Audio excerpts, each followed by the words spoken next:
Oh shit, this shit a little wet. Alright, man, we back, man. Another insert to the Dozhatoldya Podcast, live on the gridded video shoot. Miss VA, MykFresh. We in this thing. What's happening, man? What's up, Doja? How you feeling? Came all the way from Texas. Yeah. Be here. Texas. I came all the way from Atlanta to be here, man. I really came all the way from jail to be here. Damn, I heard about that, man. How long you was in jail? About a month or something? Monday night. Hell no, I wasn't that long. I got locked up Monday night, and so I got let out Wednesday morning. Damn, so it was a chance that you almost wasn't gonna be here. Didn't make it, yeah. I made it Wednesday though. They caught you like pulled over, or what happened? You went to court? So yeah, they kind of caught me and pulled me over. All right, they caught me looking suspicious. What? They caught me looking suspicious. Oh, some humbug shit? Yeah, so they pulled up behind me. I was in the dirty area. I was too clean in the dirty area. Damn. You know what I'm saying? I like the way you said that. You was too clean in the dirty area. And you stood out like a sore thumb. That's crazy. And then they bumped up on me. And, you know, the charge really wasn't that serious. It really wasn't serious. So but it was just a little warrant when they ran your name. It was a little warrant. Nah, it wasn't no warrant. Nah, I got unlawful carry. Huh? Unlawful carry was my charge. Oh, okay.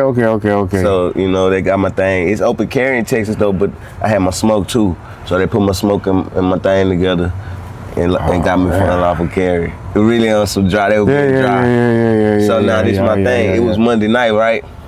So I wasn't even yours though. So I'm like, man, look, I'll be out in the morning. This ain't nothing, like, you know what I'm saying? So then the morning come. It took me a little while. I usually see when I go to jail, I usually see the judge a little early. I probably didn't see the judge till about 11, 12 o'clock. So then, no, hold on, I'm tripping, I'm lying. I ain't even see the judge, but they brought us all out ourselves to go see the judge. Everybody else going to see the judge. They take me to the attorney, and the attorney tell me I could fight the case, or if I surrender my thing, it'll go away. They'll reject the case, and I wouldn't even have to see the judge. And it was my favorite thing, man. I ain't gonna get rid of it, but I'm like, you know what? I don't feel like fighting. I don't feel like having to show up to court. I don't feel like giving y'all no money. So no contest? Just take my thing. Nah, they rejected the case. Rejected it. It didn't even go. I didn't even see the judge. So you ain't gonna. Everything went away. They just wanted my gun. They said they wanted my thing. They said surrender that thing, and everything goes away. It don't exist. Or you can fight it. And you gonna beat it. And they were like, if you fight it, you're gonna beat it. But they gonna hold it for a minute and all that good shit over your head, all that, yeah. So bygones be bygones, man. I gotta go. Speaking of bygones being bygones, man, Nicki Minaj was on the internet the other day, man, talking a whole lot of crazy shit, man. Nicki is calling Jay-Z the Illuminati. I don't know what's going on. I don't know if Jay owed Nicki some money from the title, for selling title. I do know that Jay had like 30% or something like that. She had like 3% stake. But I don't really know what's going on, Nicki. I want to say, you know, just calm down. You know what I'm saying? You know, I know that you're a Nicki fan. Did you see any? I seen a couple of your posts, man, and I'm really just going off your phone. Okay. You know what I'm saying?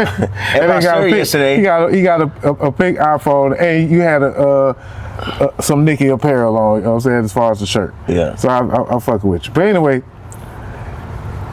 did you see any of the shit that she was saying? I seen a little bit of it. So I didn't want to believe it was her. But I'm saying, you know, maybe Nicki got hacked.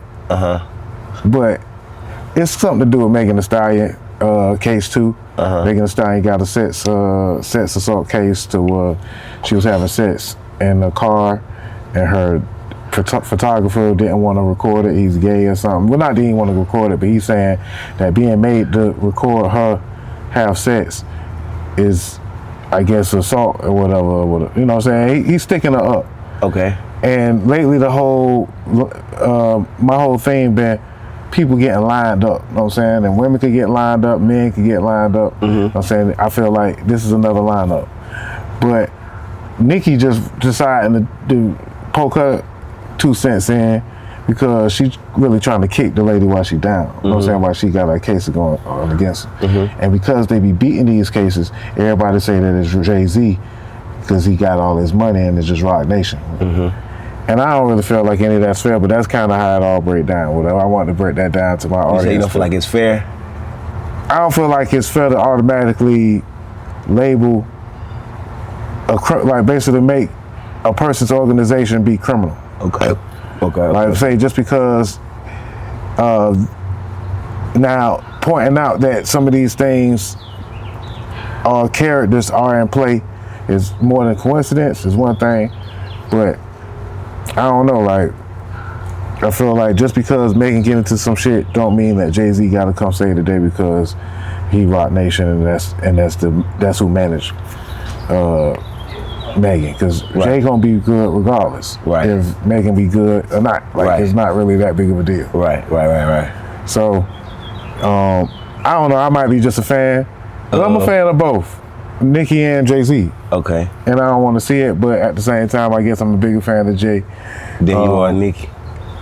Not in that way, I just feel like when Kanye was doing what Kanye was doing, you know what I'm saying shit about Jay, I ain't really like all the way hold all of it for real. Yeah. Some of the shit that him and Dame Dash, I didn't like it, you know what I'm saying? So some of it I did side with Dame.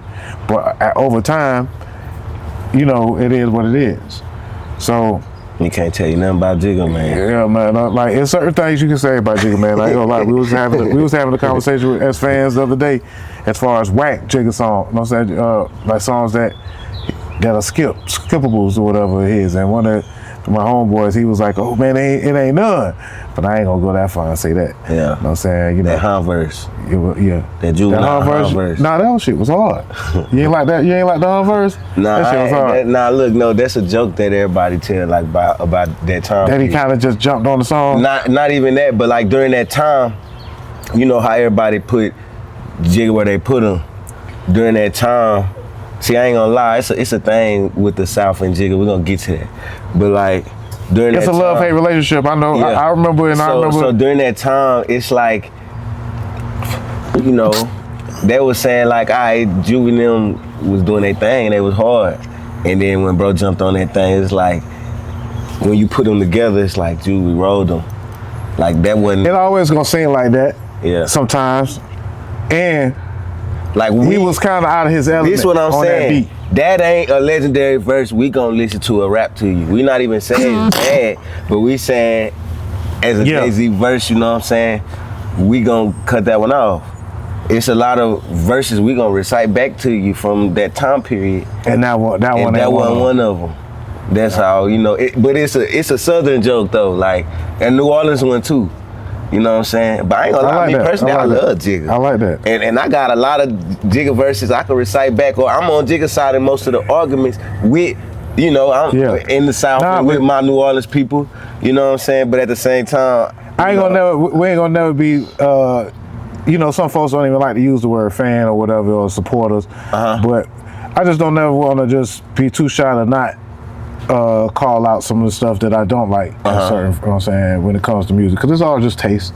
It's all opinion. For sure. You know For sure. But I understand exactly where you're coming from with that. So now I can get back to like some of this stuff Nicki was saying. I ain't gonna just like, I don't know what she said specifically, right?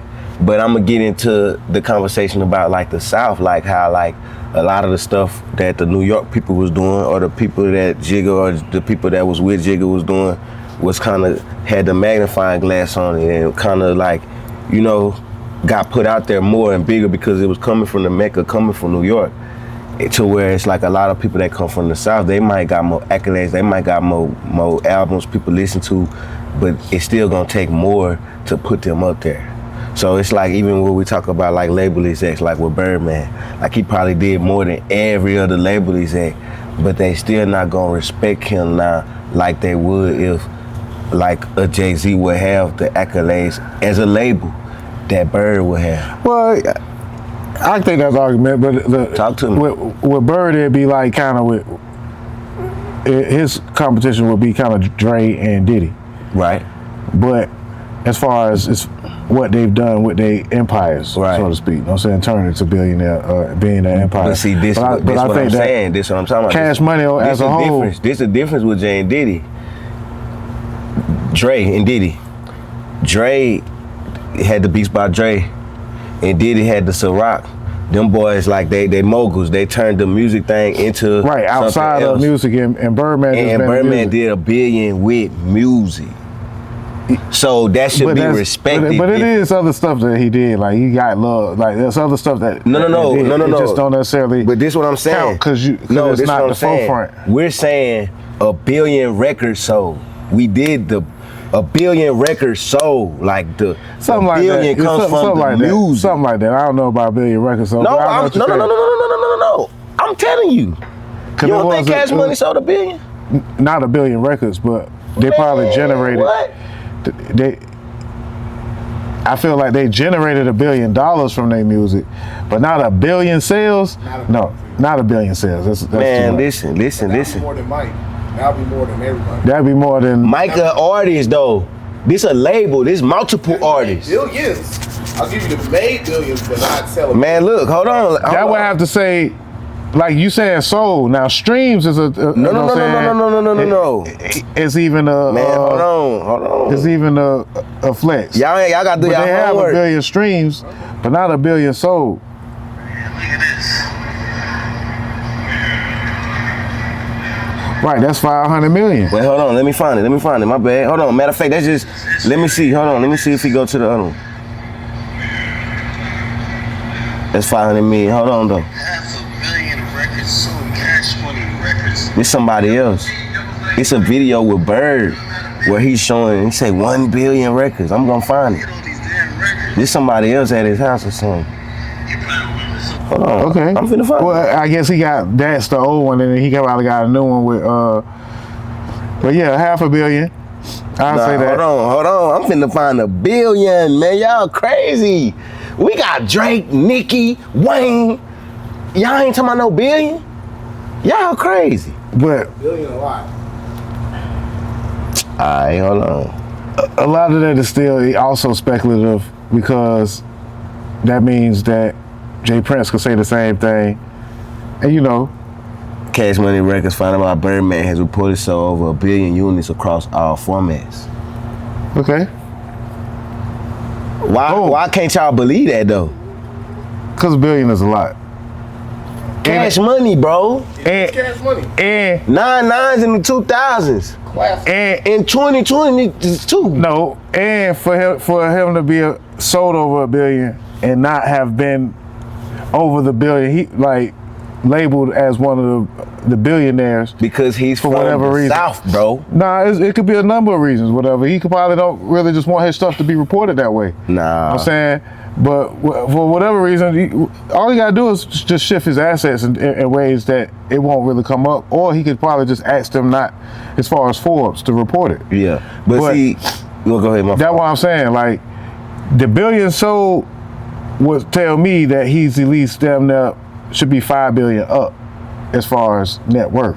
And if you look up the net worth, I don't think he's net worth at the billion. 170 million. Right, but that's what I'm saying. But that's his label that he created selling that. So we talking about Wayne's and Nicki's and Drake's and everybody else that Juvenile, right. BG, like. But when you sold records back in the days, bro, if you was 100 million sold, that's times 10. Yeah. You know what I'm saying? That's basically how you get the equivalent of a sale. It has to be times 10. You know what I'm saying, to the price. It's not like, so again, if he sold 1 billion records, that means he generated nearly, you know what I'm saying, around 15 billion. Right. And even if that's split between him and his brother. I was just finna say, come on and now, then, you know he wasn't the parent company. You got Universal, bruh. He acting like Bird, the parent company. But that's part of the problem. Jigga owns more. He's better with his money. That's cool. All I'm saying is, bro, company sold this many records. Right. The way it's set up, I ain't talking about that. I get you. I'm saying that company sold that many records. Just music. When we talk, not- But also, that company bro created sold that many records. what's up, y'all? It's your boy Dame Doja. If you're looking to get your interview done or be a guest host on our podcast, hit us up at Dozhatoldya@gmail.com. Bump what you heard. Remember who told you? It's Dozhatoldya.